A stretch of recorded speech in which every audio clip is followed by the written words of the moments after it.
Okay, that's all set. Geez, every time I go by there, So, yeah, the white hole. That's right. The lighting. Yeah. I go by and I just go. So why they put the grooves, why they put the grooves in the Just. little island?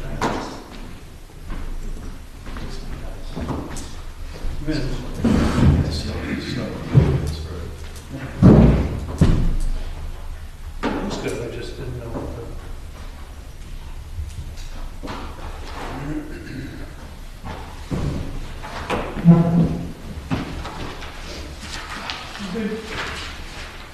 I got another minute here.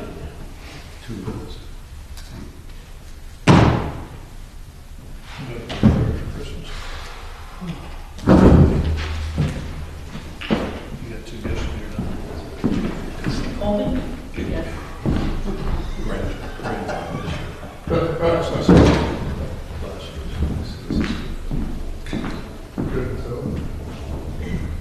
well, I turned it up, but clearly not enough. That's balmy in here. It was great yesterday,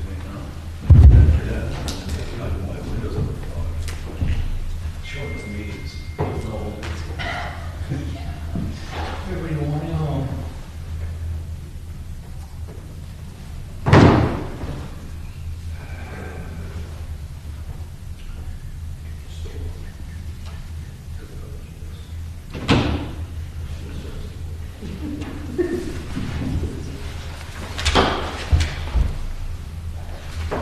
Okay, looks like it's 7 o'clock, right on the dot. Welcome to Newfield's Planning Board meeting, December 12, 2024. Members, Jamie Thompson, Mike Sununu, Selectmen's Rep, Jeff Kuchar, Mike Price, Tom Bilzer, John Hayden. Hey, it's John. Alan's here. Planner, Glenn Greenwood, and no extraordinary Sue McKay. First thing on the agenda, it's a continued hearing, site plan review, map 202, lot 1565 Route 108, Dave Garvey. A site plan review submitted by Dave Garvey for map 202, lot 15, located in the commercial district of 65 Route 108. The proposed project is to build 3 buildings, light industrial condominiums, with a total of 8 units, 18,920 square feet gross footprint. This includes removal of existing house and garage and the installation of associated improvements. We had some remaining things I had on my list: stormwater, DOT, in the condo documents. So why don't you just fill us in? So we'll start with the DOT. Got the DOT permit this afternoon. That's all done. Signed, sealed, and delivered, so did that big one. And Sue earlier this afternoon. Thank you, by the way, for getting that in. Sorry it took so long and confusion, but we got it done. We got it. The second thing is the condo docs. The condo docs, with the corrections were sent to me earlier today. I turned them around this afternoon, and when Sue had noticed the role of corrections, I have a couple of questions, but I think if I just sit with you, either tomorrow or if you did, I can answer those questions. But otherwise, those are all done, set ready to go. And stormwater, I'll let Jack speak to that. Been in discussion with Jerry tonight about stormwater, about that work. We have to do back and I was on that day. Review on it. I think we're pretty close to having everything done. I made the changes he recommended. And have all the flows down, the flows down to 3 flows. We don't have total acceptance, but we are working towards that end. I think that us and Jerry, the ability to work back and forth to. Oh, yeah, the board acknowledged that last time. So given the position of condo docs, DOT, and our drainage is done according to what Jack has done for what he has been asked to do, I think there was a small, you said there was a small change in the There's a small soils. change in the plan, the only thing that we do is we added a treatment swell. We turned this from a regular swell to treatment swell, we widened it out, make sure it's flatter, so that the only thing that's getting in there from our site that needs treatment is the back of this roof, which technically is clean, you know, roof runoff is not necessarily dirty, but it's still impervious area, so we want to treat it. So this tree going through this treatment swell into a very small infiltration area over here, that's like a half a foot deep, that look like lawn when you're done with it. That's what's been added from the, onto the drainage. Good. Anybody got? I guess, Dave, I was very frustrated with the condo docs. I mean, it was just like, did anybody do a read through? It's like you're using us to do your editing. And Sue did stuff, and it was just like, you know, you're wasting our time. So I don't have any confidence that the condo docs are any good until, I guess, Glenn, I don't know if you looked at them again, you're okay? But I looked at them again, and Just- I, of course, focused on making sure you put in the things that Derek had required from his review. He had done that. But it looked like there were a lot of grammatical, Well, there were, incomplete sentences. yeah, my comments though at last month's meeting were that they were still rough in as far as there was information from previous documents still in them. And some of that still stayed in them this round, this go around. I went through this afternoon and made sure that all of that has been taken care of this. And again, I didn't do the last round. I had typists go through to repagine, do all paragraphs, to make sure that everything was done according to the way it's supposed to be done. And then I went through it, and I didn't go through it thoroughly. Now, obviously, there's 3 or 4 spots that are souped up, so, and those have all been corrected. At the start of the meeting, when you mentioned the condo docs, you said that there were some things that you needed to discuss with Sue. Yeah, there's just questions on 2 of her. Okay, well, why can't we discuss that publicly with the board? I'm not understanding why we wouldn't have the benefit of whatever it is that you're questioning publicly. Sure. That's not a problem. So if we look at, start with the rules and regulations.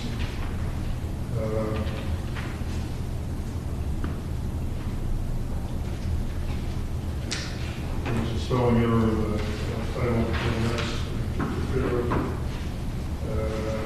I guess I have no questions on that one. Declaration.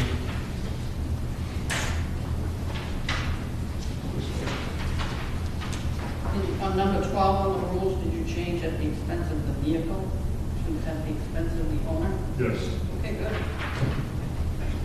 And I guess I didn't understand in paragraph 4, where it says, after management has been of the association has been turned over to the board. Yes, I took has been the first one. Oh, There's 2 admins. has been of, wait a minute, has been, And the management of the association has been turned over to the board. what board? The board of directors. Oh, all right. I didn't Association. understand that. Yeah. That's all set.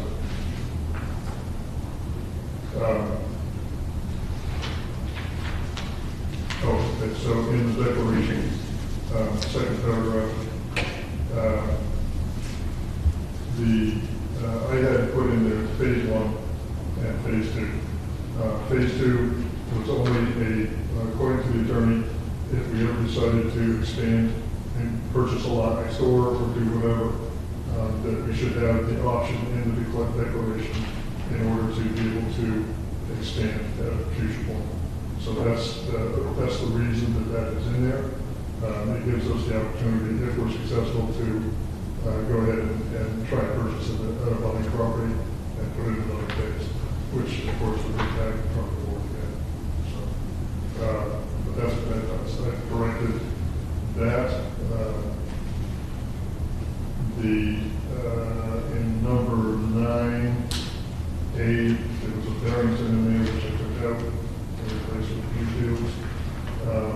in this end of that paragraph, accepting the 8,200 square foot building which shall be allowed a sign in the zone. So that's been in there right from the first draft.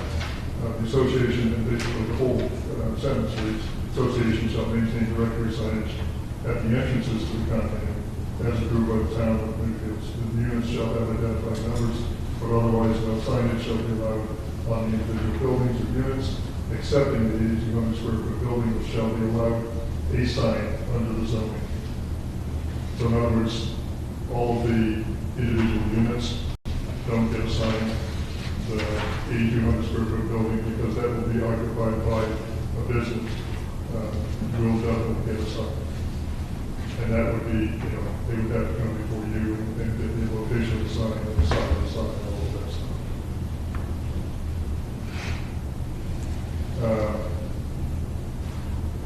That was one of the ones I didn't understand. In F, Sue, Yeah, that no waste shall be permitted in the common area. I thought maybe it should have been permitted. Committed? Is it the right word? Maybe it is. It could be either one, actually. Okay. So those are the changes that I had in the declaration. Those are all taken care of. And So it does talk about phase 3. yeah, we got rid of all the references to phase 3. That was the very bad. Glenn, is that common for condo docs to contain phase 1, 2 when they're not having any direct correlation to the potential for something? Condo documents can often include information regarding the potential expansion. It's usually the result of the planning board process, though. And that was really never a discussion in our planning board process. No, it's not. And it's not something that's in any. Because there's no, and it's not part of our process because it was never anything that was discussed as an imminent eventuality. I don't see it as really having any detrimental impact, but it's pretty superfluous. John, what it does is it allows for not having to form a public condo association if we were to expand the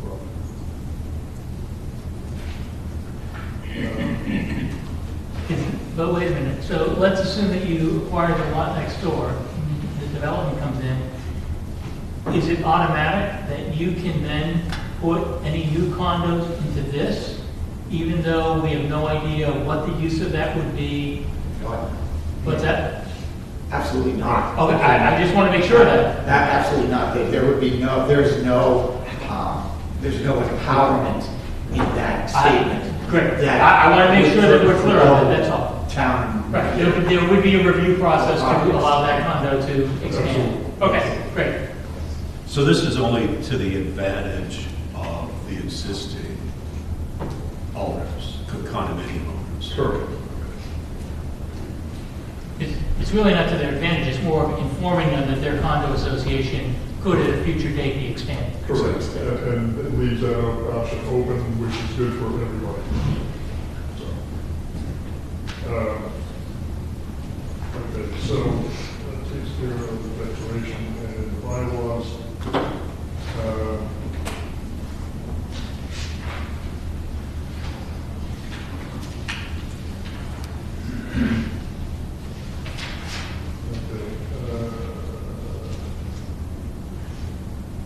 All the reference in there to up to phase, units in phase 3, which I deleted completely, phase 3, or anything reference to phase 3 would delete. On number 8, that was one of the questions I had for you, Sue, was that you had put that in purple. It said no subdivision or partition, no unit may be divided or subdivided into a smaller unit.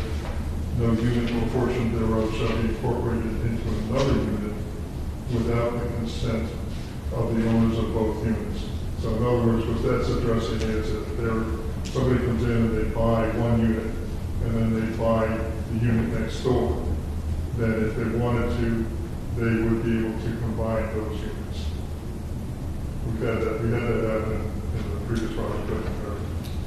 Okay, the board had discussed it in the past, so I didn't know if it should be in there or if it was a carryover from the No, prior doc. that's That's all. intentional. Yeah, could that just continue that somebody buys the whole other building, other than the 8,000 square foot? I think that in the instance of a condo development, that's always a possibility. That more than one person could buy more than one unit. But it's just it's a potentiality that you could certainly say that you need, 3,000 or 4,500 square feet for your activity, and if you're willing to fork out the money to purchase 3 of the sections, you wouldn't be allowed to do that.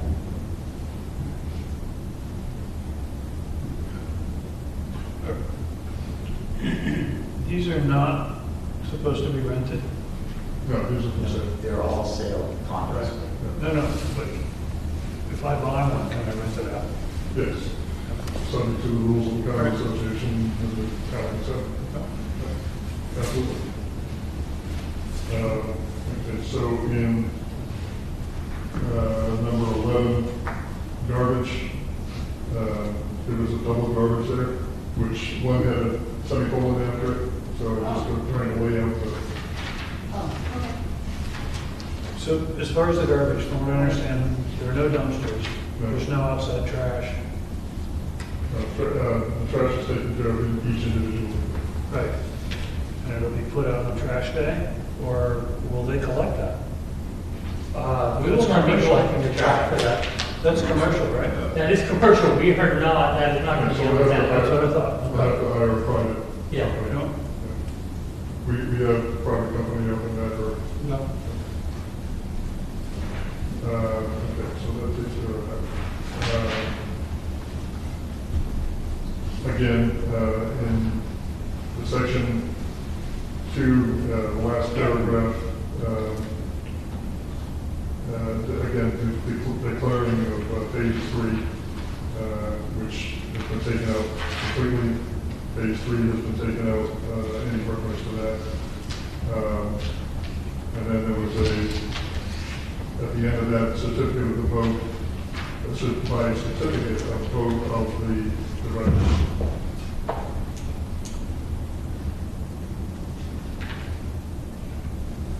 So that's that one. And then the last one is in Exhibit B, and again, that's a reference to Phase 2 and Phase 3, deletion of all Phase 3 reference. And then it goes into the list of units. So that addresses all the, again, I just had 2 questions first. So Glenn, does this, you've got to review this, does this have to go back to Derek? Derek, from my discussions with him, had no interest in seeing it again. He did indicate in his comments that they needed to be polished because they were in poor form. But he was confident that he covered all the things that the board had asked him to make sure were included. And he reviewed them to ensure that the things that are commonly required in condo documents were evident in those documents. Okay, anybody, you want to just stay on the condo documents, anybody have any other comments or questions or? Sue? I don't know if I'm right or not, but I thought the list of permitted uses would be listed in the common law. Did we not? We talked, yeah, that's a good comment, which went back to the definition of light industrial. Right. I think you submitted a list. There was a list that submitted, that was put to the side, and there was a reference to the zoning allowed uses in each of the declaration and the bylaws. That was the paragraph that Derek created. Oh, So it sounds like the condo documents need to be addressed. If you want Derek to look at them again, I mean, can have him look at them again. He didn't indicate that he thought he needed to see them again, Yeah. but that's a decision that's really a comfort level for the board. Which leads me to the question of, I thought we have in our either rules of procedure that we give them 2 free reviews, and after that, the applicant starts paying. So I think that clock is starting to tick on this one. For your time, and I guess if we wanted to go back to Derek. Right?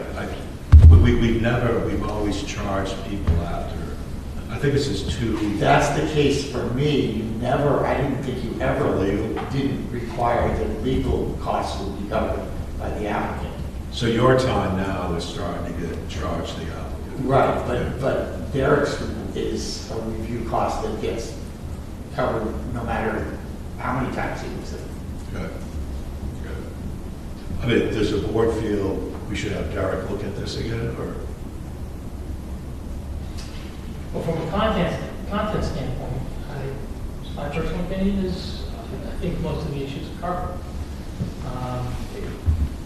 Most of these things are less content and more context. But that's just my thought on it. I agree with that. Everybody else have the condo docs? So I think the other big outstanding item in my mind is just the stormwater. I mean, there was pretty extensive comments from RCCD that I think, saying that, the runoff from the roofs wasn't addressed, things were disconnected, that I just can't see saying, yeah. Yeah, I respond, so, sorry. Okay, go ahead. But without having them review it, they even say in the end, I did not review the groundwater recharge calculations on the infiltration practice criteria since it will change due to changes in the analysis that is needed. So it seems like it's a bit away from being solid. And we know that stormwater changes, other things, parking, where the someone's going to go is going to change. So the layout could change considerably. So I'm really uncomfortable saying, let's work it out here. So if you have comments, go ahead. A lot of our disagreements were because he's doing it different than DES would do. He's asked different requirements than DES has. So I've implemented his requirements as he requested, and the roofs were taken into account. There's a difference between unconnected impervious and connected impervious. It means the roofs were accounted for. I call them unconnected because usually we call rooftops unconnected, but he was saying they're connected because, and I can understand his point, it's part of all the impervious areas. So it really didn't affect the calculations, but it affects treatment size, but I was already treating more than required, so therefore it covered that amount that was left out. Some of the requirements, I was conservative, I call them all A soils, and they're AD soils actually, instead of, if you have B there, but it should be AD soils. And conservatively, if you have a layer of sand, if you have a sand block, right, which is really good drainage soil, that'd be considered like a type A soil. And it rained on there, most of the rain soaks in, nothing flood off, right? But if you have a type D soil, which is like clay, most of the water will flood off it. So when you replace good soil with pavement, you have a higher change in runoff. So that's how I had treated it. But he said that because it's in a low area and it's in stormwater, you want to treat it as if it's wet. So that makes it D soil. So now the change isn't that drastic. The change from clay to pavement is actually less drastic than it is the change from sand to pavement. Does that make sense? So that was about the soils, and we had a long discussion on the TCs just because if you, but Despite my disagreement with him, I changed my stormwater to match what he wanted to do. And my posts have come out lower than my trees by quite a substantial amount. And I haven't made any changes to pavement, parking, or the stormwater system. I don't know if you could put it in there that if any of those things change, that it could come back to the board. But, you know, if none of those change, I don't know if that, you can make that a conditional approval. That would be on your expertise, not my expertise. But I don't see any major changes in infrastructure, you know, the structure that's out there. And, So just, you know, you said you're meeting state criteria. Are you meeting Newfield stormwater criteria? yeah, Newfield runs pretty close to parallel with the state. Some of the stuff is like unwritten stuff, like time of concentration, is an unwritten thing, how you deal with it. And it's just, depends, different engineers deal with it differently on different parts. So he deals it differently than I do. And so I made mine match his, but it isn't a regulation required either of Newfield to how that's handled or the DES. DES normally handles it one way, and so I'm used to dealing with DES, so I handle it the way DES would handle it. He likes it handled a different way, so I changed how I handled it to match his way. Does that make sense? Well, I think he's possibly, because he's done ours in the past, is saying this is what I need for Newfields. Because we know So I have they're no problem structured. changing it. It's not a So- written standard that I was deviating from, it's just a practice that I was deviating from. Just as long as you're ahead, but I mean, personally, I can't give a conditional approval with this much outstanding in stormwater. So, I mean, he said these comments November 15th, and we're, almost a month away, so there was some time to work things out, so we could have something in writing from him on it, so that's just my thoughts on it. He's been back and forth a number of times with it. Anybody else, any comments? I guess we're talking stormwater. So just clarifying, basically what you're saying is that the re-engineering didn't result in having to change the infiltration and the whole catch basin setup that was designed. You had excess capacity that would absorb the additional stuff, so you didn't have to change that part of the design. So as far as treatment, yes. So, hold on. You opened this whole thing by saying you had to create an additional treatment swale to handle Because- it. So how does that impact the landscaping or other aspects of the site plan? Because there was already an existing swell there, I made it, all I did was turn that swell from a 2-foot swell into a 5-foot swell. So how does that impact the plan? It doesn't because we didn't have any landscaping in that particular area. So, I mean, it's a flat area, it's not like making a deep swell. But it's a change to the plan from what was to what is Yes. to compensate for the treatment of the runoff of the roof. Yes. And this is, what we're looking at is the outback section, right? Do you have a copy of the modified stormwater plan? The board has. I have that up there. I have the drainage report that shows the numbers, but that's what this was the change that was made. I'm sorry, I didn't put it up there. Do you have copies that the board can have to see? I do not. So is that, what happens behind the building? Does that swell get larger, or No, that's a change. that doesn't change? Because we talked last week about, you said that's going to be a vegetative buffer for vegetative screening, so that's what we expect, otherwise we're good. And that stone across the back of the building? On the ground? Still a path? Going across the ground. Yeah. It's grass. Last month. I thought there was I thought last time I thought you there said was there a was a walkway, a gravel walkway that you were putting in the back to all the weird doors. Yeah, it's a gravel walk.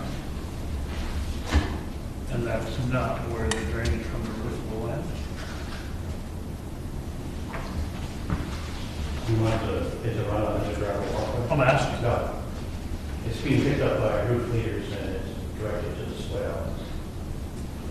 There are gutters on the building.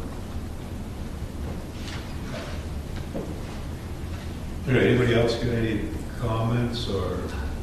When do you think that this will be finalized? I guess that's really the question. The drainage, Yeah. I mean, we were hoping he would have it back to us today, but he didn't. If we could get it next week, I would dearly love to get approval this year. In order to make things work with everything that goes after us. Is there another meeting that you had this month? No. So it looks like you need to do some work on drainage, condo docks, and now we're gonna talk about, anybody else got any comments on drainage or? Yeah, the drainage, it looked like on the previous color diagram, that there are some plantings out there where the terrain has been changed. Is that, no, or any of that?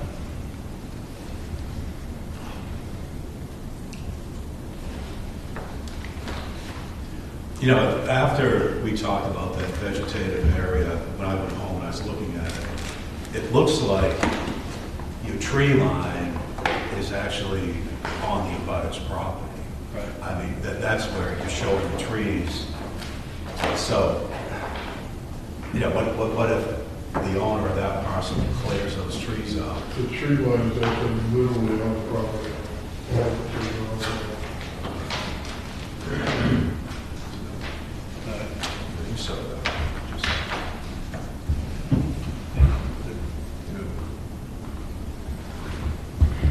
I mean, is that something, Glenn, we could say if, I mean, is that a sidewalk thing or we're going to require a vegetative area behind the building? It could be done you can verify it by way of sidewalk. You can simply say you feel that there's a need for additional on-site buffering if the tree line could be disturbed by the abutter. I mean, that's a planning board's right to do. The issue about the stormwater management plan, it has been out there for at least 2.5 months. I was surprised that I hadn't seen anything, but Jerry gets his work done when he gets his work done. He's always been very responsive to the planning board's requests, but I'm surprised that we hadn't heard earlier. But we have, the communication. and we don't have a final report. Yeah. And his final report could include things that are actionable by the planning board. I agree with it, totally. Okay, so we I feel we need to get that, that's my view. We need a final report on something. We need a final thing. So I think the other thing that's out there is sidewalk. Well, back to your foliage on the back of the building. Is that something we should go and see? I mean, it sounds like it. Is that, we could see it, but I mean, what I'm looking at this is, are they gonna tear it out anyway, right? Because they're creating this swale back there. Would you look at the back of that? Yeah, I was under the impression they would not, that the stormwater management work they were going to need to do was not going to impact that tree line.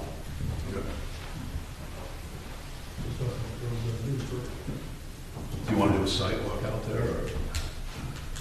Like we say, if someone buys the adjoining lot, and they tear it to the line. I don't know what's left there.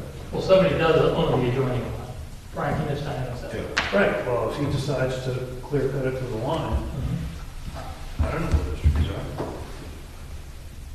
They might be on the line, they might be an inch over, so they're his. So is there some way of saying, No, there's not.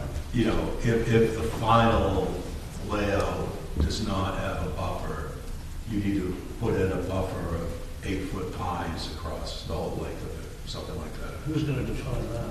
I mean, it is what it is when it comes down, right? If that is the desire, that is something we should direct very clearly what our requirement is. But So can you write that up as a condition? Yes? Good. I knew you could. Is that something that is done? Yes, conflict. If an adjoining lot alters their, Yes. We have no control over what the. But buffering is a common requirement of site plan review. is it common that if an adjoining butter clear cuts, then it creates an issue, and then the planning board has the authority for them to do something? I won't say that that's common, but I will say that it certainly happens. Yeah, I mean, If anything, we're giving the benefit to them because they're not required to do anything unless the Right. buffer that they were relying on, Sure. right, and using to argue that we don't need to impose a second buffer, because we could impose an additional buffer, right? We could require them to do it regardless of what Brian does with the trees. But instead, we're saying, you can use the trees as your buffer, but if the trees go away, you are required to put that buffer. Well, I think in my mind, what changed from last month to this month is the trees are on the property line. Because I think last month you said, I think the notes show that there's trees on the property that are going to remain. So now you're saying, no, the trees are on the property line, and so Brian controls it. So It goes back and forth. I think it would- Line or some on the property. I think we should just say you need a buffer, a vegetative buffer, or some type of planting across the whole back. That's it. So we can't go and tell Brian you can't cut those trees because no, you he can, needs you it. absolutely cannot tell an abutting property Yes. owner what they can and can't do. So I think we should be putting in some type of buffer back there. My concern is it happens after the fact, and then how do we get that buffer put in? Be part of the site plan.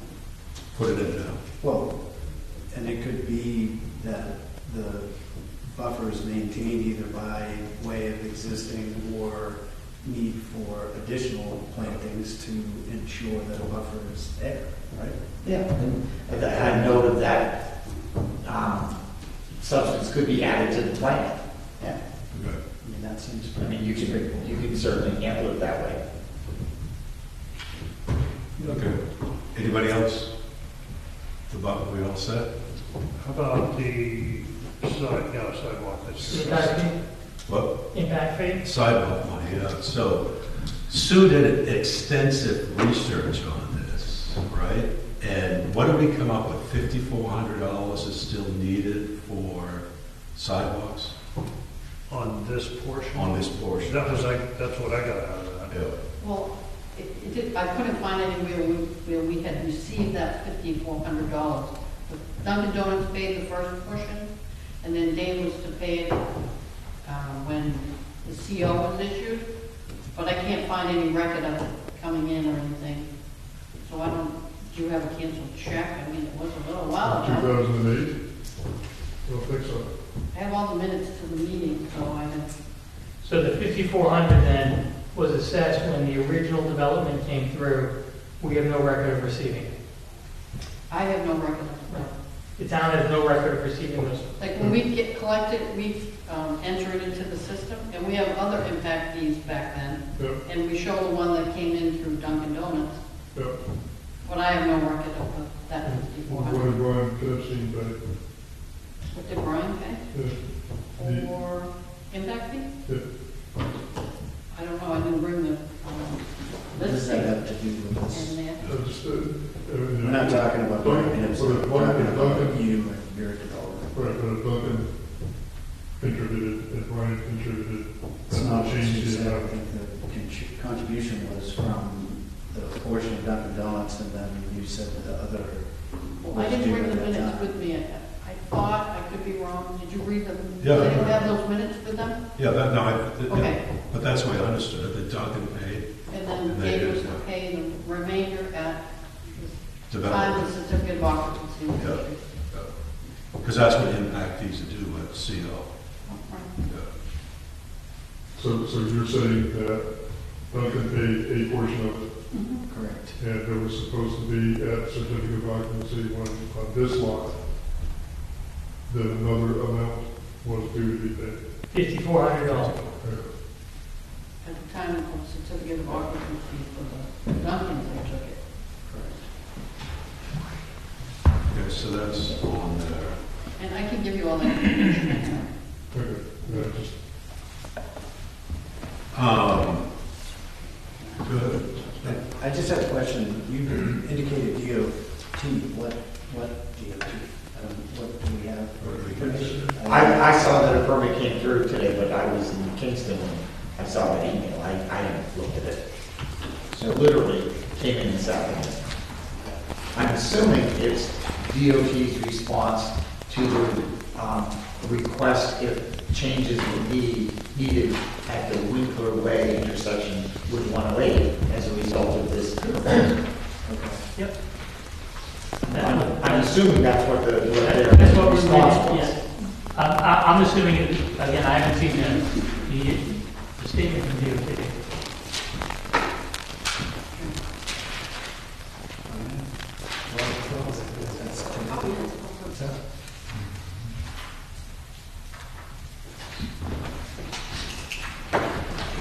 Got a couple copies here. You got one, we received one, right? I think you sent it out today, right? So- I just looked it up. Oh, something came up, but it was After I- under review. After I read That's what I'm it. saying. When they indicated that That's why I think it's something another was thing. done, we I'm need like, to spend some time I on. have no, Thanks. we have a timeline prior to meetings to receive documents.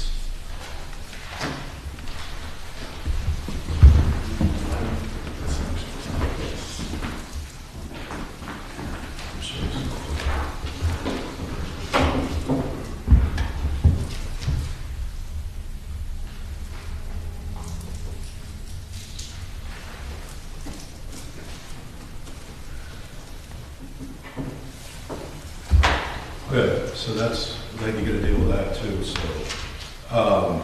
Glenn, is there anything else on this we need to talk about?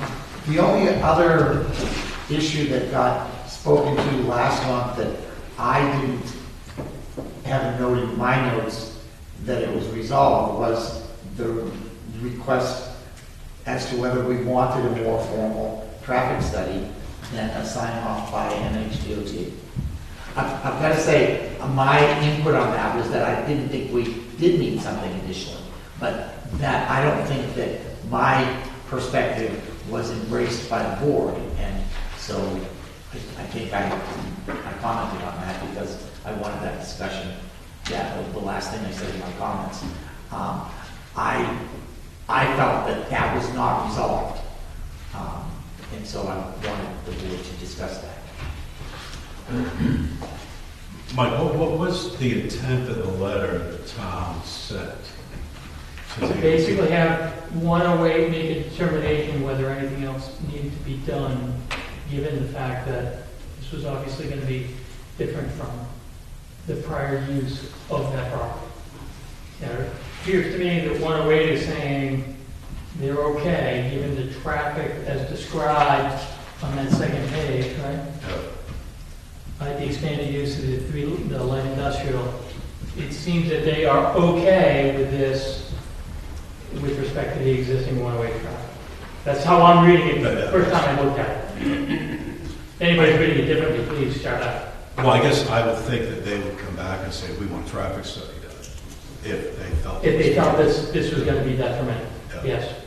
And I think when the original entrance was approved, they had numbers that they were using. That's why they put the aprons on and all that stuff. So, okay, I'm comfortable. Are you comfortable with that? Or good? So I guess we agree with you, Glenn. I'm dumbfounded. Okay, so there's still 3 or 4 things here left to do. I guess everybody else all said, any public comments, questions, or? No? So I guess, we got a motion to continue? I'll make a motion to continue.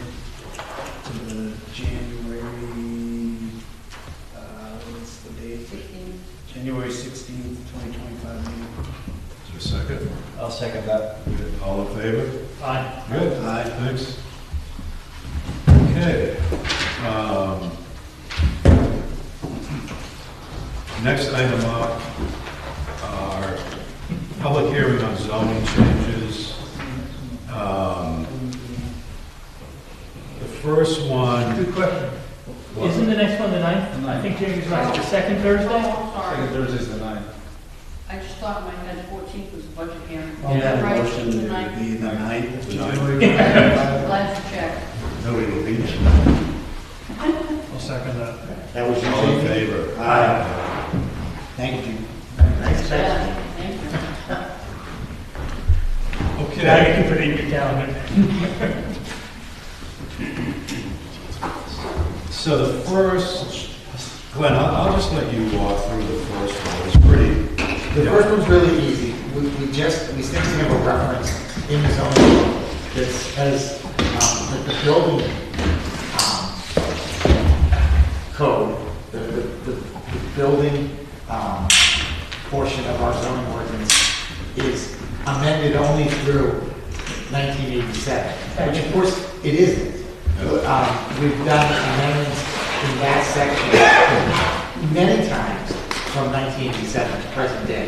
And the town does a good job of keeping their front cover page, acknowledging when there are dates of amendment of the interior document. That's given for every year. But that language is wrong and we need to remove it. And I had said weirdly at our public hearing, our meeting last month, that we should say, as amended since 1987. No, the wording on that part should just say, after that it was adopted in 1959, and it's as amended. That's all we need to put in. And the town always does a very good job of documenting when they make amendments, so that's all we have to do.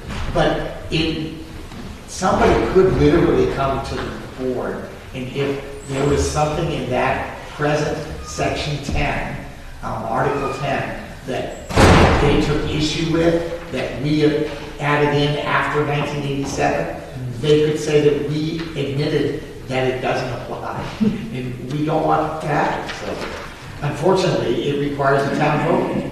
It's a silly statement, but one that needs to be corrected. So we're Especially correct. since it's under administration and enforcement. It's going to take 4 years. So I guess. So we would have to hold the public hearing on the night. Okay, so it's a public hearing right now, too. But we didn't, like, this language wasn't We'll do it posted on in the night. advance of this, Okay. so that we could discuss it and make sure that you didn't want me to actually say what I offered last month, which was just silly. But yes, we would have to hold that public hearing on January, I'm guessing, meetings, January 9th. Okay. Anybody have any comments, questions on that? No. So everybody's comfortable with the way that's written, and we'll have Do we it need a motion? to move. You should have a motion to put it to Yeah. public hearing. yes. I'll make a motion to move that amendment to public hearing on January. Second. All in favor? Aye. Aye. Okay. The next item was definition of restaurant. Did everyone get a chance to read that memo? Yeah. Yep. So I think, based on Eric's thoughts, he gave us some options here, 4 options to look at. I think on this it's important to note that restaurants are only allowed in the commercial district. Correct. You have to go into it thinking that they're only allowed in the commercial district. And in our ordinance presently says that. It just doesn't give a definition of either a bar or a restaurant. And I think to Derek's point in this memo, we are entirely within our authority to define restaurant. Absolutely. Regardless of what state statute has to say about restaurants, which mostly deals with licensing, not a definition of restaurant. just so that's on the record. So does anybody have any questions, comments? I guess, Glenn, what's your take? His guidance is that we be as inclusive as possible, which means if we look at the options that he gives us, what we're saying is clarify that we believe that not only is it a business, but that it happens in a building,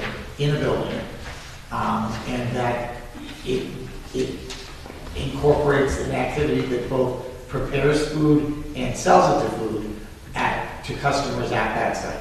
But I'll go a step further though, because, example, do we want food trucks operating in neighborhoods? That's not in a building.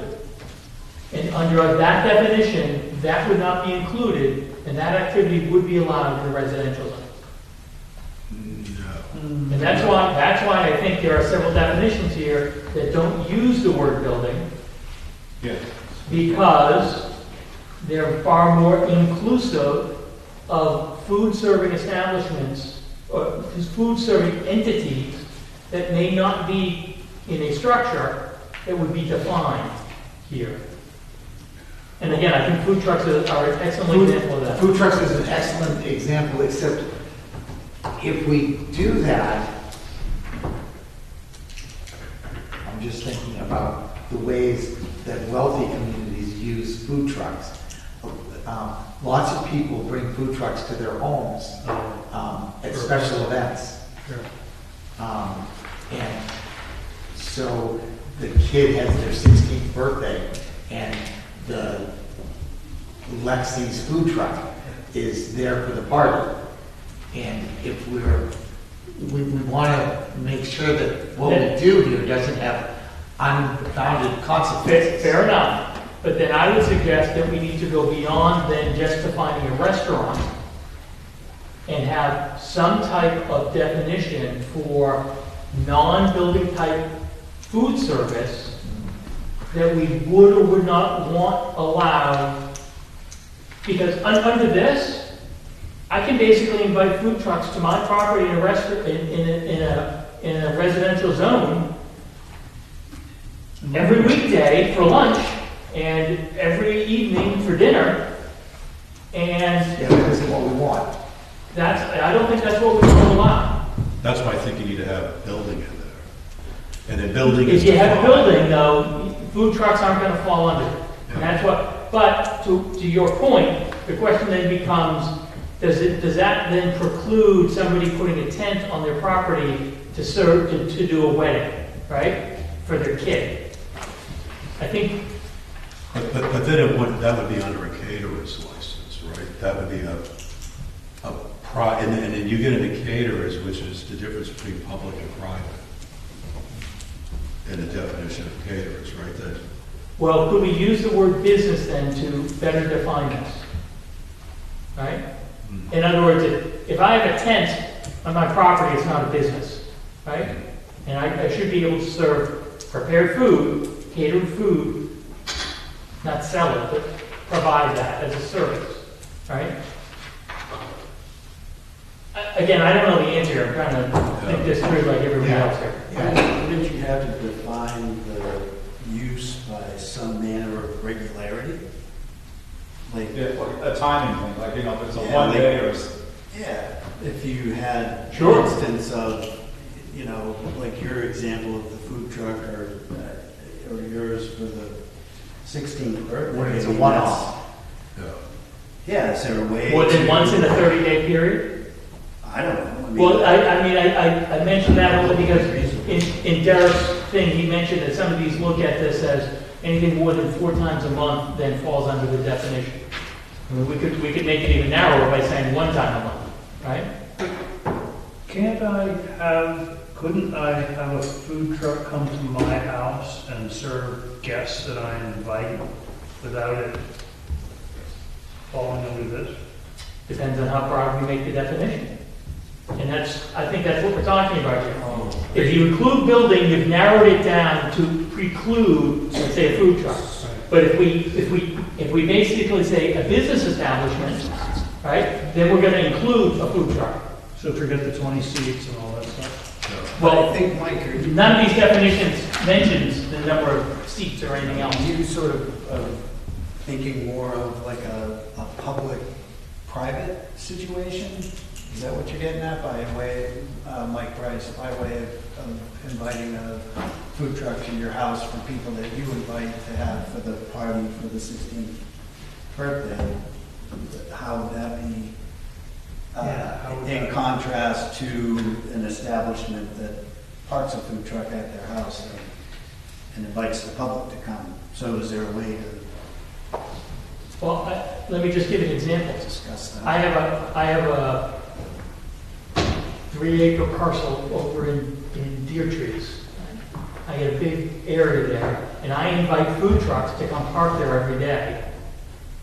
Right? It's no different than me hiring it to do my wedding. Well, it is if you open that up to anybody and to come. Oh, private versus public. Oh, I see what you're saying. Right. Gotcha. I'm saying if we're Yep, having that's these easy. I got that. definitions say serving to customers. Yeah, there you go. That's And what You wouldn't consider your daughter's correct. 10 Yes. best friends as being customers. Great. They would- That's They're not I'm customers. all with that. That's what I'm driving at. Yep. No, that- Reasonably make that delineation. Because, because I mean, maybe I have someone come and set up a tent, and they set up a whole kitchen.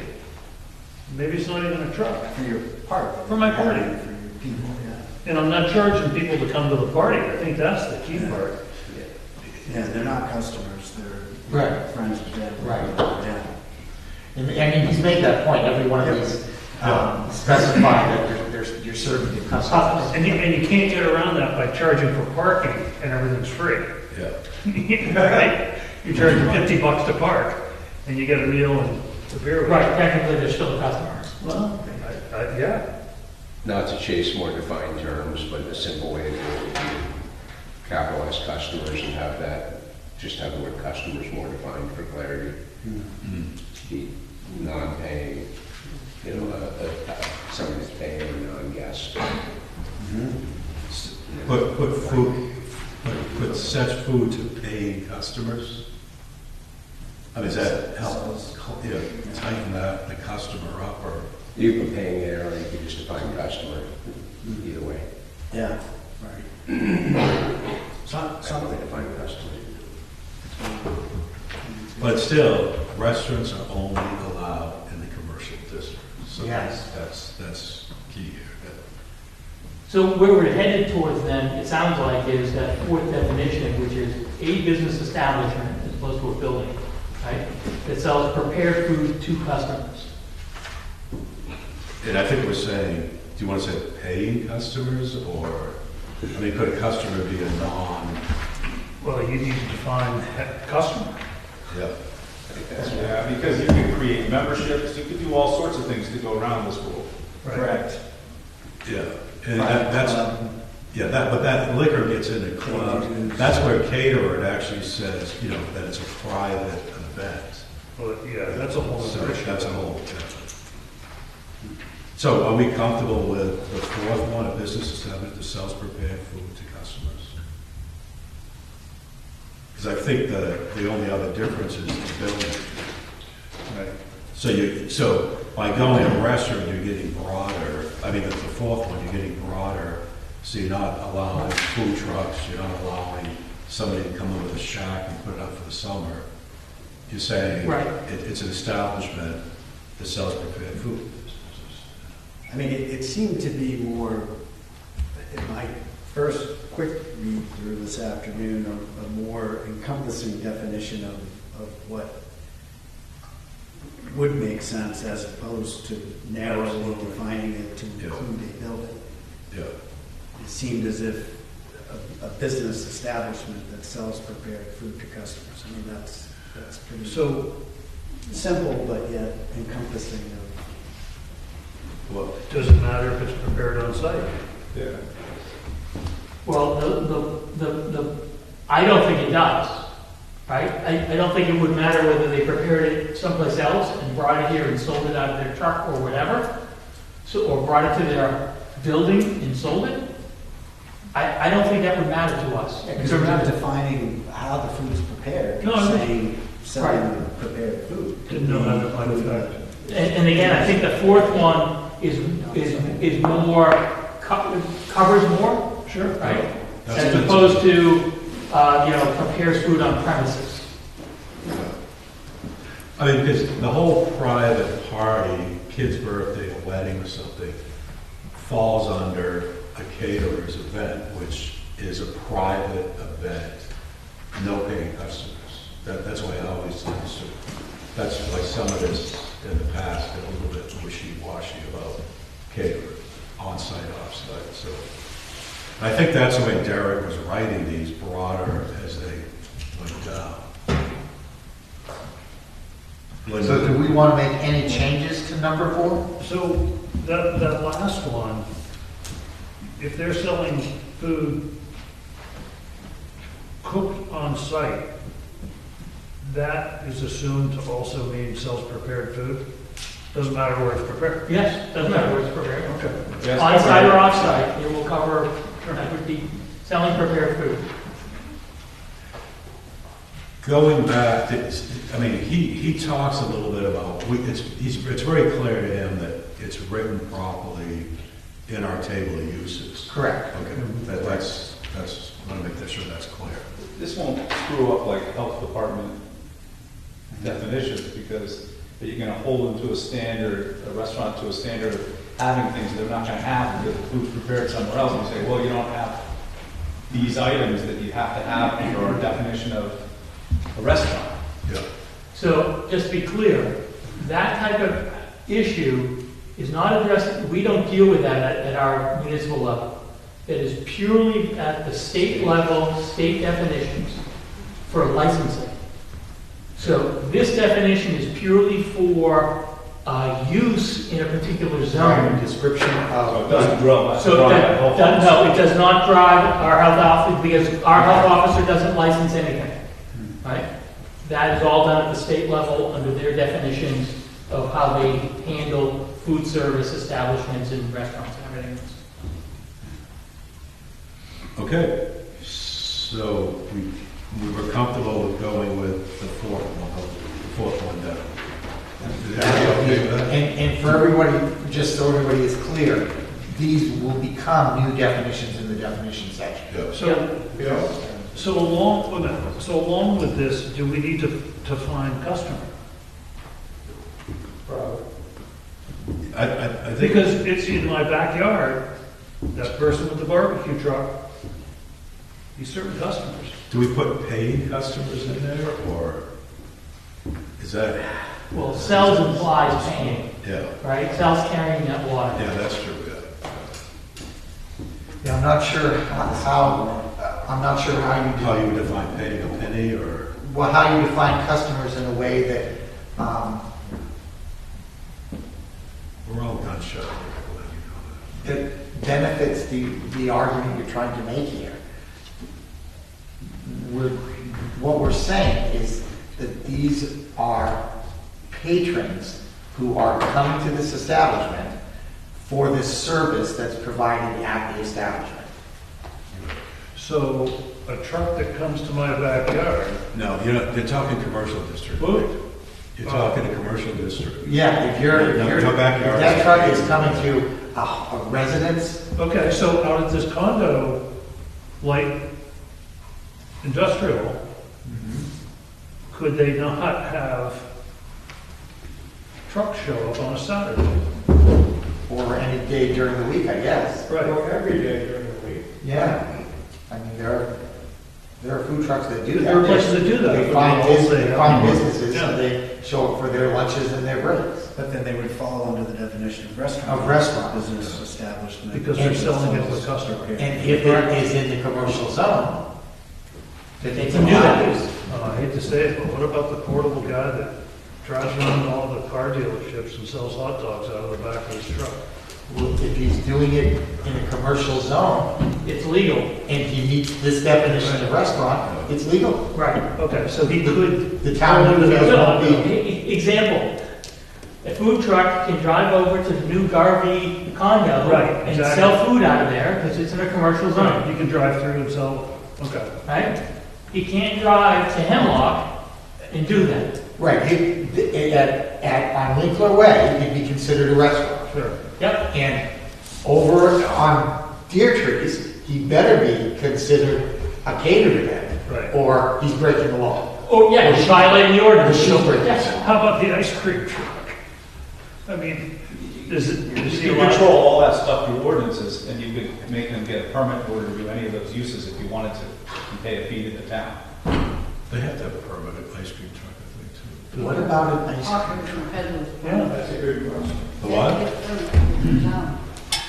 Ice cream trucks have to get a permit from the town. Hawkers and peddlers permit, yeah. Yes, it's a hawkers and peddlers. There you go. Perfect.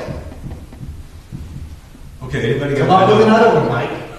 Please don't. Don't give them more time. He's getting a business coming in this. I know, I appreciate it. This is, we should be thinking about these things, so. Yeah, like the girl in the movie theater with his candy bars walking around. Yeah, that's right. Candy bars. So if somebody in our town has some small catering business not in a commercial district, we're eliminating that ability. And I would bet there probably are people. What do you mean? Who are selling prepared foods? Well, So, let's let's be clear, let's- catering business that they work out of their house. Are they having people come, are they having customers come there? I don't think so, aren't they? I don't know the generally answer. People elsewhere? could be coming by to pick up stuff.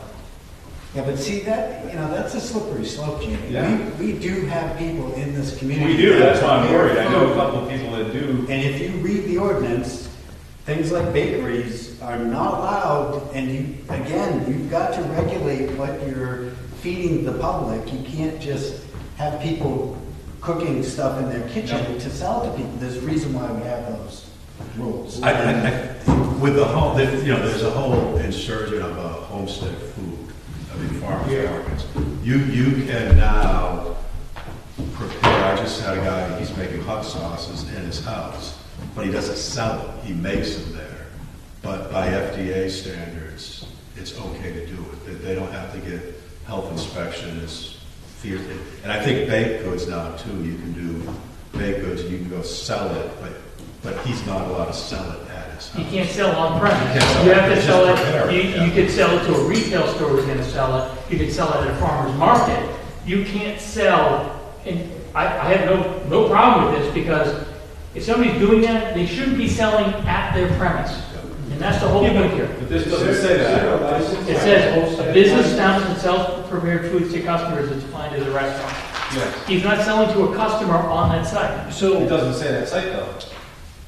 But it's So I have a a business restaurant. establishment, I'm selling stuff. But if you're selling in Deer Trees, you're not in the commercial district. so you're not allowed to do it? Well, that's You're not allowed to just do a it. question. That's my question is we. What about the woman that's making 15 cakes a month? But Selling them out of her house?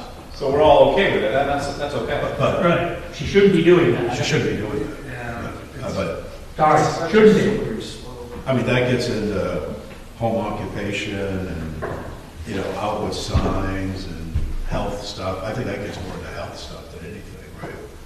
That's what this whole homestead food thing is. I'll be honest, it gets into the whole idea of residential neighborhoods should be residential neighborhoods. Correct. And our ordinances are designed to preserve that aspect of our residential zones. We went through this years ago. And while you can sit there and say, oh, well, she's only doing 15 cakes, why can't she do it? There's a reason why, and it's because if you open that door, then nothing's stopping the next guy from doing something that we absolutely don't want in there. Well, it's just, We talked about this years ago, with the possibility of someone having a coffee shop in their front room of their house. Correct.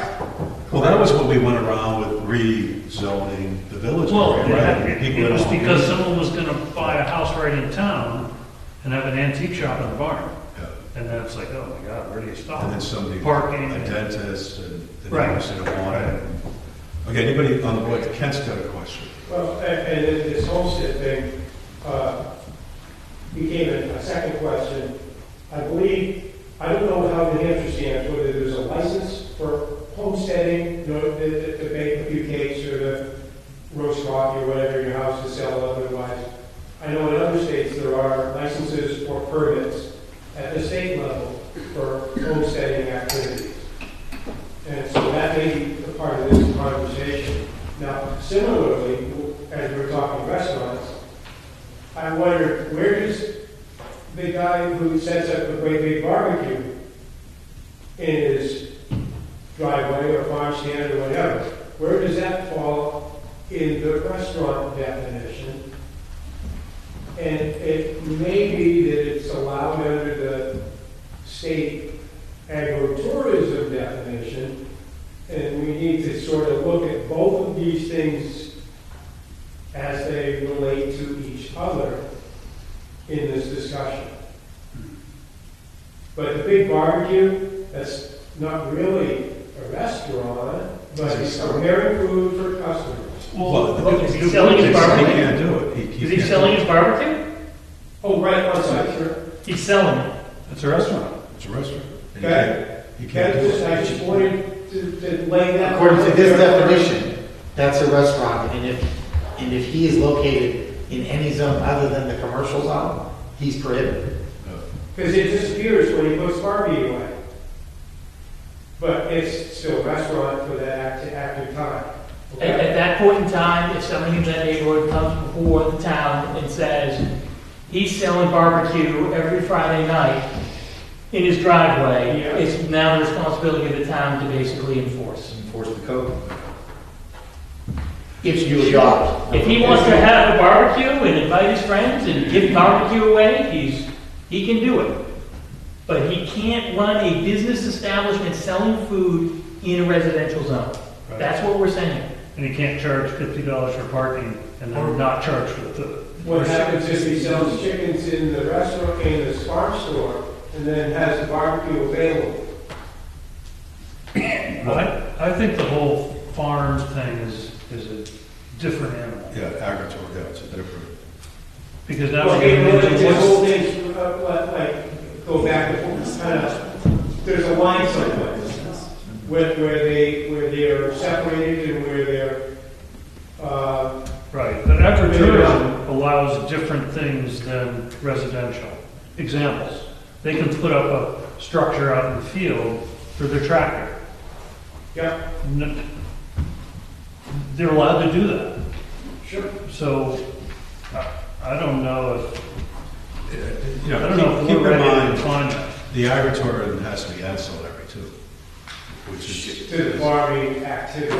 Yeah, so I think we're going way off Back subject. to the So definition. so I think we got it here on the last But one. maybe should it define business? Should it just say an establishment that sells prepared foods to customers? I mean, a lot of times in these ordinance changes and wording, it's seemingly better to keep it as simple as possible.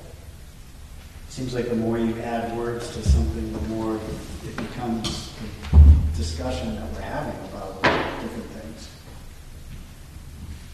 If we define it as a business, then what is someone going to say? Didn't we talk about why? I don't know. Further up, it says a building which food is prepared, and he doesn't talk about a business at all. And then same with the third, a building in which doesn't say business. Well, if you're collecting money off somebody, you have to have a business license, right? So is that what he's inferring that? Yeah, but again, so putting that into the definition, does that give someone an opportunity to say that, well, I'm not a business per se, I'm a whatever? Well, you could say individual or business establishment that sells prepared foods to customers. Although individual in restaurant seems to, Well, can't it just be a person? could be an individual. Right? This goes to Kent's barbecue in my driveway example. Right? He doesn't establish Which that. maybe he's not really a business, maybe he's just got a barbecue in his Right. driveway. So he's just But if he's got, but we already said it, it's customers, a customer's inferring they're paying. Yes, but it's got But again, so, okay, they're paying the individual, they're not paying a business, right? Yeah. Potentially, yeah. So maybe what you just said, like an individual or business. Does that make sense, Glenn? Or anyone.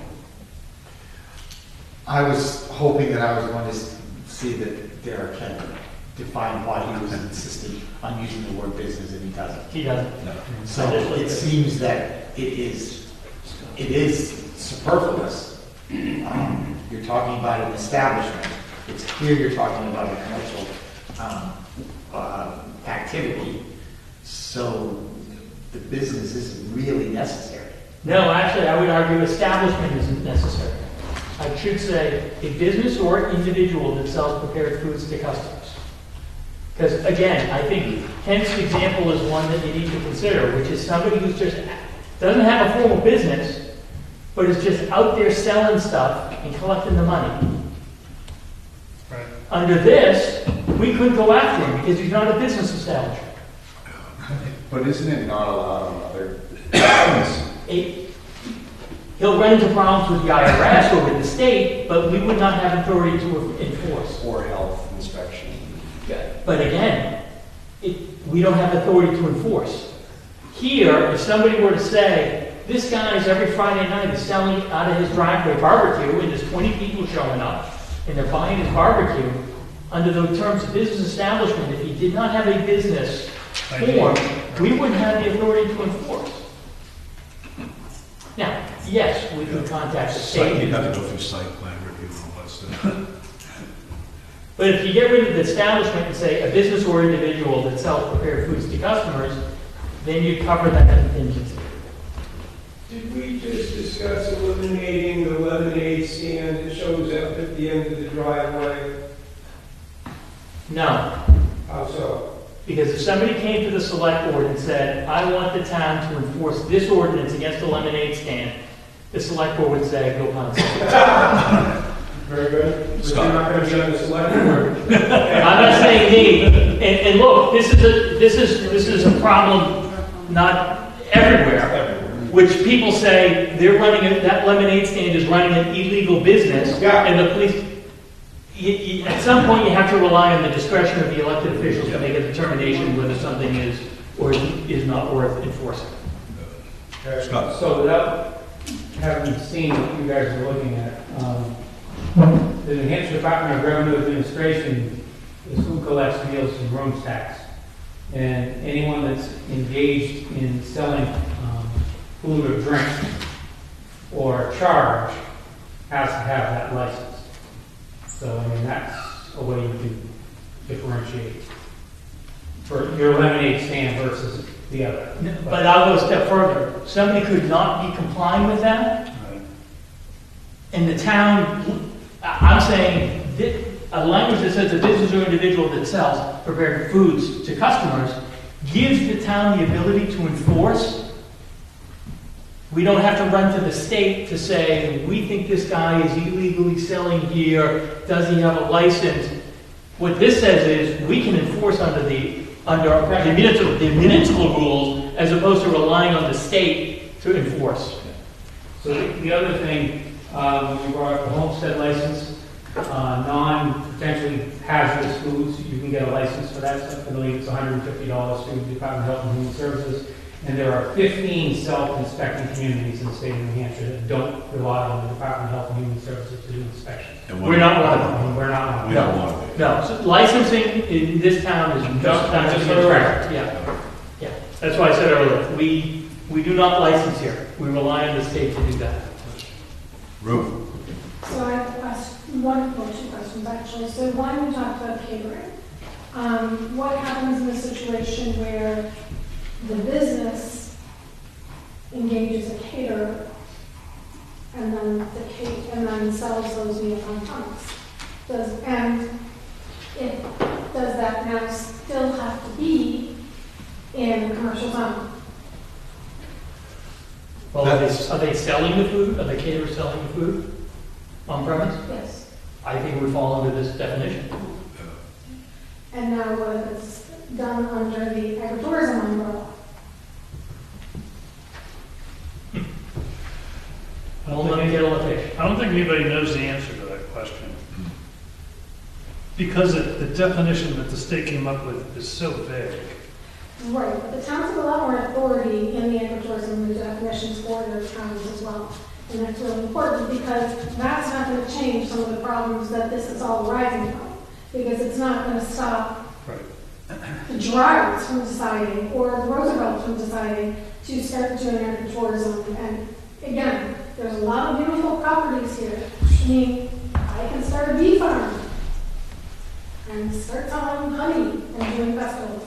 So, under agritourism. So I think, you know, we do have, that's one of the problems, in my opinion, is that we haven't taken in this town the authority to put some guidelines on what agritourism is. To your point, it's Greg, if you read the UNH study, she's very clear that the towns have a lot more authority to put regulations in for what and how they want to happen in their town. Good. Yes. However, that's not what we're here to discuss tonight. But I think that's a valid thing. And in fact, this board has engaged in trying to create open dialogue and some definitions regarding agritourism going back, 20 years? I mean, it's a slippery slope, it's a long discussion, there's a lot to it. Now, what I will say, and I said it at the public meeting when we had Mr. Jasper here, the agritourism law, the marketing of agritourism in the farm law at the state level does specifically say unless specifically prohibited by local ordinance. So a definition of what the use is specifically prohibits it from that particular zone in the town. So I think what you're saying is the town's authority is limited to what it actually prohibits as opposed to what it allows. Which Which is is very different. of a restaurant, which is a prohibited use in any zone other than the commercial zone, would preclude someone from marketing under the agritourism for that use because it is specifically prohibited. Then wouldn't it be better to have some sort of indication of that here? I think you have to be careful in how you start to add things to definitions. I think we've been talking a lot about anytime there's changes, and we've experienced this over the years, it can have unintended consequences of things. And so adding in, I think, specific definitions within what we're trying to do, which is define what a restaurant is for the town of Newfields, to include something like agritourism without a separate definition of agritourism and what it can and can't do, could get pretty muddy, So then, in my view. I don't know, am I off base on that one? I would defer to you as a plan. okay, I can respect that. I guess then my question would be, what happens with the situation we have at hand in the town? So then they just say they don't have a restaurant, but they're selling food? I think what we're trying to do is clarify that, you know, their caterers, they're bringing in their catering. Now, you know, that, Catering and selling to the public. but It's they're not not supposed to private party. be, it's supposed to be, I mean, you have to read the state definition of caterer, I think, to go there, so. I think we got to Didn't you keep say to, earlier that a caterer comes in and sells something? It's a restaurant?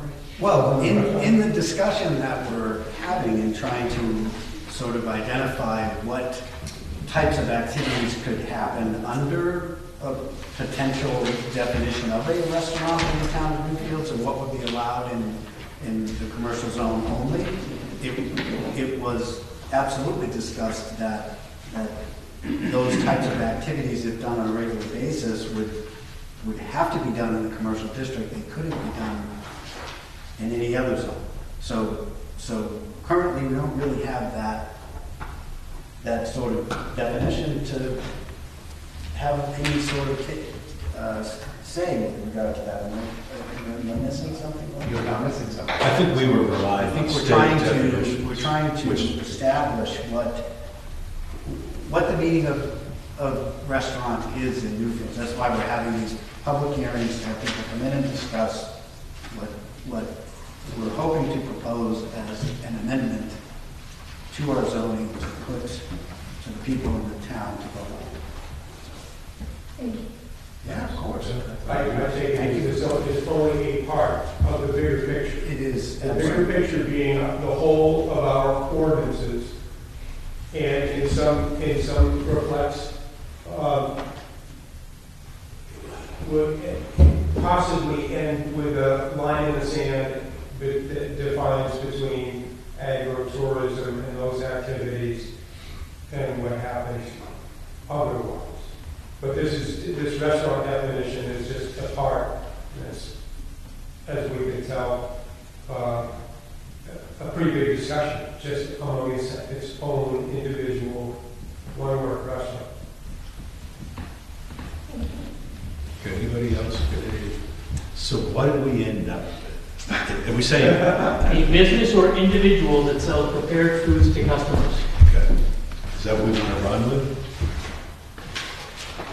Make a motion to, I want people to be very confident of what you're saying. Do we want to get an opinion from Derek with regard to that rating as far as that? Yeah, I'll send it to him before. Send it to him. Yeah, So we'll, So it would be a business or individual. yeah, that sells prepared foods to customers. so. And they can do it, but they can only do it in the commercial zone. Right. So, I guess that's a motion. Well, get to you. Okay, should go. Second? Motion, yeah. Okay. Is there a second? Second. Okay, all in favor? Aye. Okay. So now, Holy goodness, that was only the first one. Actually, I think that's the harder one. That was pretty good, though. so now we're going to talk about bars and drinking establishments. In looking at these, my only thought was, like, if you look at the last one, it says alcoholic beverages or non-alcoholic beverages. I think it should say and/or, because, you know, somebody could just say, I'm just going to serve ginger ale. And therefore, I mean, in bars, Or serve it's not considered- non-alcoholic, yeah. So what do we, it serves alcoholic or non-alcoholic beverages. Shouldn't it be and or? Well, that would encompass somebody who sells both, right? Right. Yeah. And which is a bar sells, what are we forcing everybody to be alcoholics? No. Are you forcing someone to, are you, And or. what's the downside if you're called a bar but you don't sell alcohol? The flu? No. Why not? What's the downside to that? You're at a restaurant. Well, no, that's a whole separate. Right. Cocktail lounge? No, I mean, No, there are things like juice bars Right. that only sell kale mush. They don't sell alcohol. I don't know why you go, but Put a shot in your cap. there's a difference. There's But that would technically fall under drinking establishment. Yeah. yes, And if they sold food, it would fall under that restaurant. would be a restaurant. so yes, it should be and or. I agree. I think it should be The indoor. lemonade stand is under drinking establishment. Actually, technically, if I sold, under this, if I sold both liquor and coffee, I would fall under the definition. That's right. Yeah, it It's would either fall. or, yeah. So the and/or, I think the and/or is necessary. I think the last one is following what we just discussed above. Is it? But we're taking, should we take drinking, he's got establishment in there though again. So why all those examples of what we're defining? I think because he's trying to be as broad, like he says in his narrative, being as broad as possible. Why can't we just say an individual or a business and use the same the same plate we just used for the restaurant. But I think, what are you gonna define it as, a bar, tavern, nightclub, juice bar? It doesn't matter, it's a drinking establishment. Because here's the difference with this one. This is actually two amendments. Because right now, bar or whatever we say doesn't presently exist Right. in table 2.1. Right. So we would have to amend that table as well as amending the definitions. Right. So however we're going to do this, I just want you to be aware that we're doing it in two places. Two places, one being an One definition, prohibited use. A pretty right. Schedule. It will go on the same line that restaurant is on. Yes, yes. And then the definition of that establishment. Will go in the definition section. So would it be Two prohibited? actions. It would be allowed in the commercial district. Right, the way Yeah. the way the table reads is. If that's what you choose to present, yes. Is this recommendation even relevant or necessary with the state of New Hampshire food service requirements related to alcohol? again, their requirements deal solely with the licensing Yep, of establishments. yep. What we're talking about is our ability to enforce whether an establishment can or cannot exist in a particular location. Yep. More of a physical. Correct. In other words, does it comply with our zoning, is how we're addressing this. Right. The state does not, state plays no role in that. Yeah. I guess it's a bar is an entity in the state, and I'm appreciating what you're saying. I'm just thinking it through that the bar isn't even a licensable entity in the state. So when we have ability to deal with that in other ways without adding We have some, the select board does have to sort of write a letter of recommendation to allow that to go forward to the state liquor board to get the license. Although I will say this, the State Liquor Commission is under no requirement to agree Listen with to you the guys. board. It's non-binding, so it's like they're asking, and whether you say yes or no doesn't mean that they'll deny the license. Got it, okay. Sounds like complexity might be necessary. I appreciate what you're saying, though, Sean. Why add more stuff? Yep. Yeah, less is better.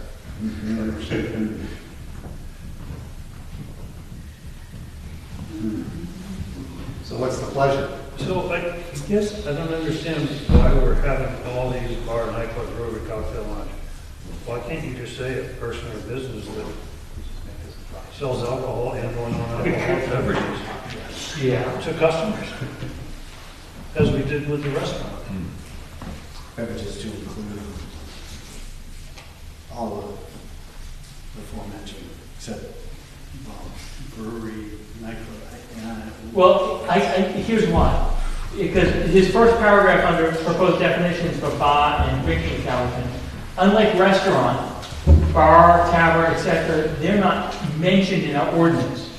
So by defining them as a drinking establishment is a bar, a tavern, a nightclub, I think it provides a better context to say we have the authority to enforce here.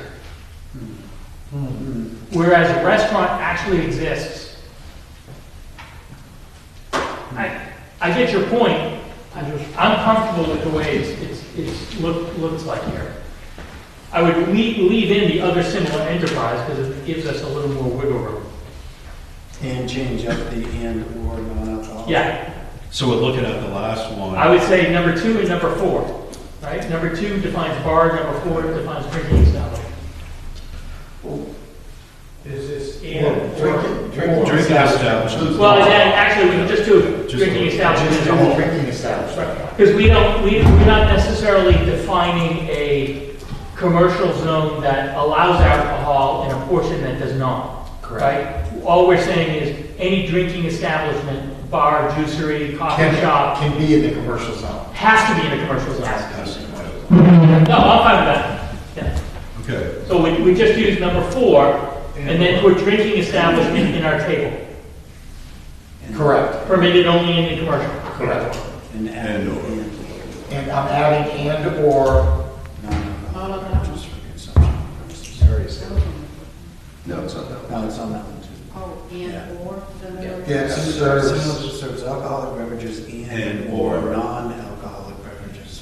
So consumption on premise. should this be serves or sells?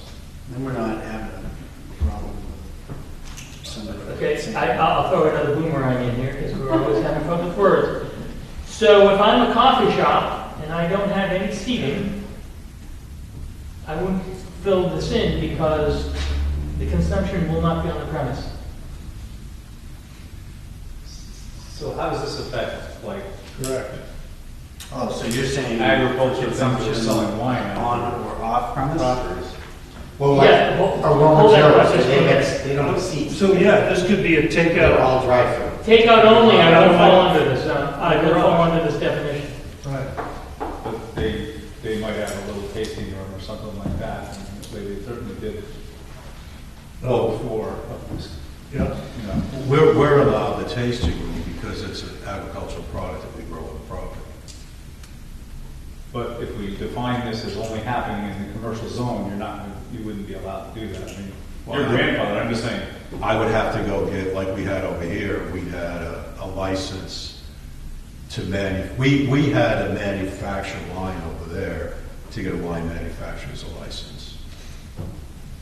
So we manufacture wine over there. So, yeah, you wouldn't be disallowing that. I don't think it would fall under this, it'd be a drinking establishment, which Yeah, but is this allowed one- in the commercial district. And this says that serves alcoholic beverages and/or non-alcoholic beverages for consumption on premises. So I guess, Mike, it wouldn't allow takeout. It has No, to this- serve. It Well, serves. the way this is written now, if I sold coffee, right, to go, I had no seating, I could do it in a neighborhood. Like a coffee. Because I won't fall under this definition, because it won't be served for consumption on premise. I'm saying the consumption on premise is a limiting factor that we should not limit. Right, like a coffee trailer, somebody could just. Yeah. park it in the- Right, if we took off for consumption on the premises, On or off premise. on or off. Just put on or off premise, right? So how Yeah, about we this? could say that. Why don't you Same just thing say- for the restaurant? Is that that didn't say on the premises. No, it just said to customers. Yeah, so that's what Sean just said, like, what if we just keep it consistent with Oh, the restaurant sure. definition and just. Yeah, I have no problem with that. For consumption on premise and just put sells. To customers. To customers. so you're proposing it ends after the word beverages. No, he's saying that we use similar language to restaurant, which is, that serves alcoholic beverages or non-alcoholic beverages sold to customers, right? We said sell prepared food to customers, we're talking about selling to customers. Yeah, we could say, Or for sale to For customers. sale to customers. Right, for sale to customers is probably proper. yeah, similar enterprise that sells alcoholic beverage or non-alcoholic beverage to customers. How would that, right? Is that what we're looking at? To customers. To customers, yeah. For sale Yeah, to see what customers. Sarah thinks about that. So if you wanted to start another winery on some of the open land, you could do it, you just have to get a variance. No, I haven't. No, it's not on your property, like, you know, some of the open land is, like, all hills, if someone bought that land and wanted to start a vineyard, you wouldn't be allowed to do what you do now under this new rule. No, it would be considered a retail farm stand because we grow it there. It would be agricultural. So you could ground is what we're doing right now. It's not, you wouldn't be in a commercial zone, No, but you'd be allowed to go there and drink on premises and take stuff out. It's because- line of growing on. 35%, we're growing like 95%, right? So, Okay. And that was where the issue was with the previous one, yeah. Correct. where they were stretching it. And They they weren't growing. I've got a grapevine here. Yeah. They weren't selling any. Yeah. No, he wasn't growing any. Right, He was making pear wine, that was about it. but he was selling glasses and cheese and cutting boards and. Okay, so drinking establishments is going to be added to the table. Yeah. So why don't you read? And then the definition is going to be drinking establishments, a bar, tavern, nightclub, brewery, cocktail lounge, coffee shop, juice bar, or other similar enterprise that serves alcoholic beverages and/or non-alcoholic beverages to customers. Okay? Yeah, that keeps it consistent. I'm sending both of those to Darrell for his purview. I will make a motion that we move that language to the public hearing on January 9th. Well, do we want to do that before we hear back from Derek? We gotta have keep a it- discussion. Just amend yours to say, or amended it by Darrell. As may be amended by town council. Second. All in favor? Aye. I need That to was train. simple. Talking alcohol, Jamie? Okay, do we want to do November minutes? I looked at them, I think they were great. Anybody else? No problem. Motion to approve November minutes. Second. All in favor? Aye. Zoning map, just to follow up, I sent him comments, he just didn't get it done, he's busy, so I think next month we'll have something. CIP, still working on CIP? Yeah, Okay, I mean, yes, I have done a blood test. so we're working.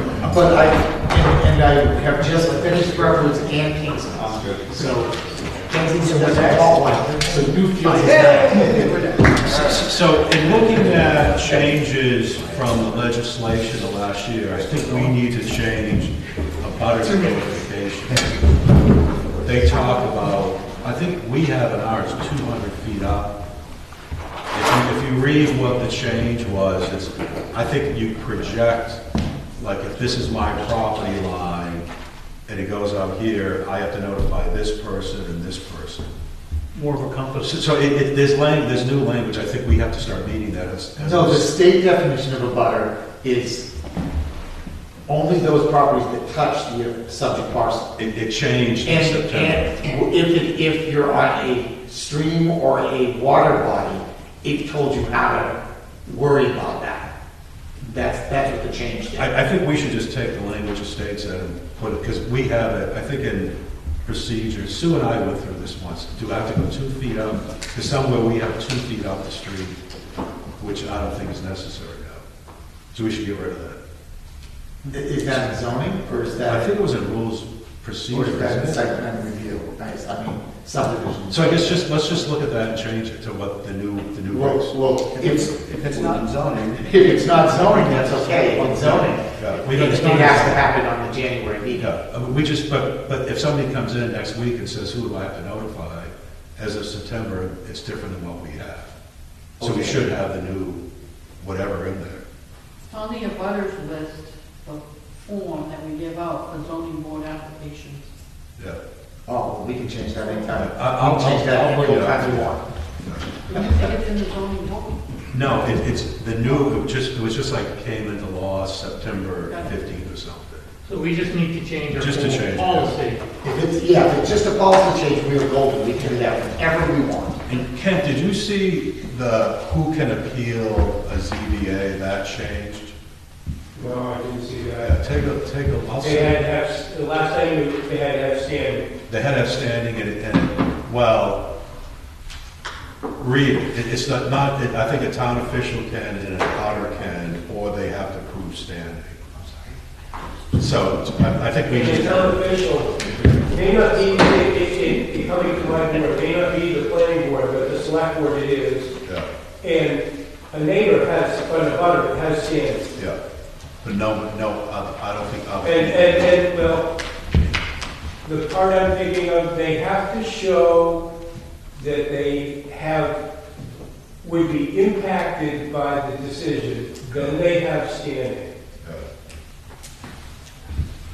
Which I guess is a change before anybody in town could come up and say, I want this appeal. No. The what? They had, I mean, I went through this with Derek only a few times because it's an appeal. And for the most part, decisions don't get appealed. And I just recall him saying that, well, they have to, have standing, and that could be, if you will, a select board, that could be an abutter. I'll review that, because the other thing that came through recently was, in our rules of procedure, the time to react, I wish to change from 30 to 45 days, because we sometimes will get a request, and we have to do an additional meeting to do it within 30 days, and that we take that responsibility. And Just go to the planning and management, they just put out a document 2 weeks ago. okay. But the message was, if you don't change it, they could throw the whole thing up. So that's why they're making it important that towns start adhering to this stuff. So we just need to change that. Do you know which RSA that is, that they're trying to change? Because in our zoning ordinance in 15.5, it mentions the butters in accordance with RSA 674-66. I think that's it, yeah. I thought I got it here, but we just need to make sure we're up to date, that's all. We got motion. Move to adjourn. Second. All in favor? Aye.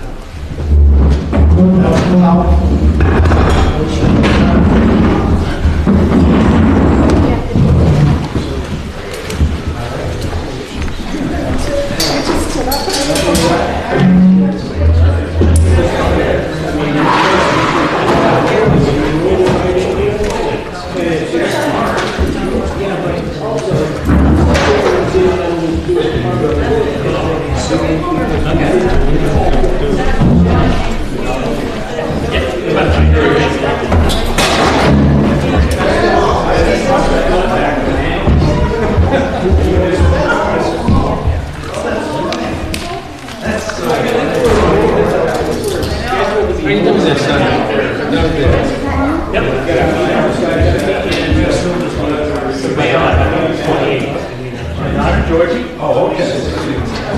It's Bill Missouri. How you doing?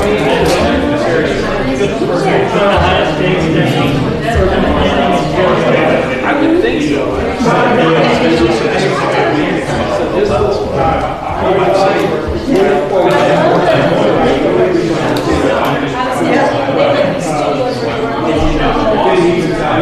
Yes. Okay, that was what I was actually checking on. Yeah, he did tell me.